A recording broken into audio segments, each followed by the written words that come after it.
So for today, the first workout that we're gonna work on is called a dead bug. On that exercise, we're gonna lay on our back.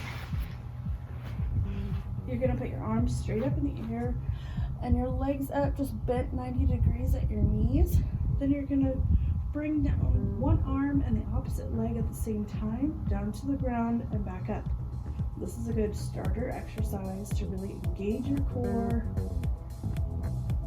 and really focus on working the entire core. All right, the next workout we're gonna do is we're gonna do what's called a bird dog.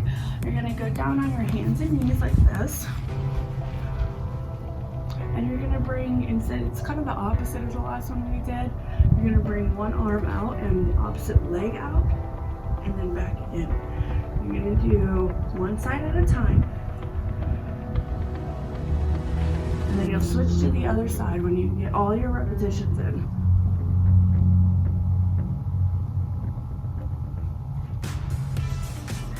All right, so the next exercise that we're gonna work on is a side plank.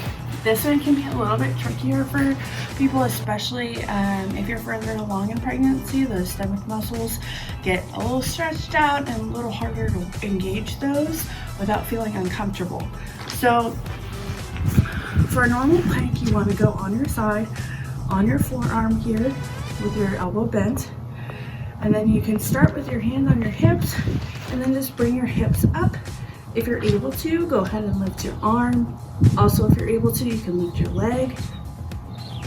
And then when you're done, back down. If you need to, you can also keep your hand down to support yourself. Another option is to keep one leg down to support yourself.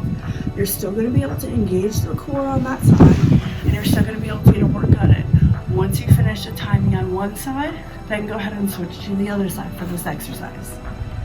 All right, so the next exercise that we're going to work on are flutter kicks. You're going to lay flat on your back. You're going to bring your feet slightly up.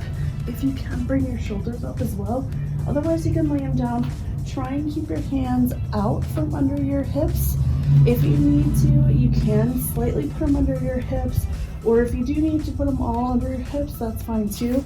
But the goal is to keep them outside so that you're totally, completely engaging the core area.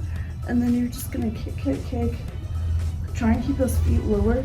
The higher you go, the easier it's going to be. The lower you go, the harder it's gonna be.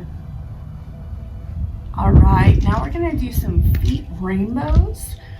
So some of you may not have heard of that before, that's all right. You can try something new. Grab your water bottle and you're gonna lay it on the floor in front of you. This is just a reference point. You can really use anything as that reference point. You're gonna put both feet on one side of the water bottle, and the goal for this is to bring both feet over and both feet back. So you can lean back a little bit to do that.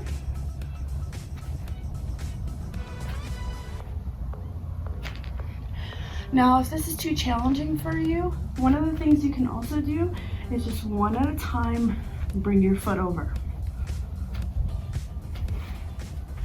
The other thing you can do is just remove the water bottle, keep an eye on a middle point, and just move your foot over. So do whichever version works for you and works for what level you're at right now.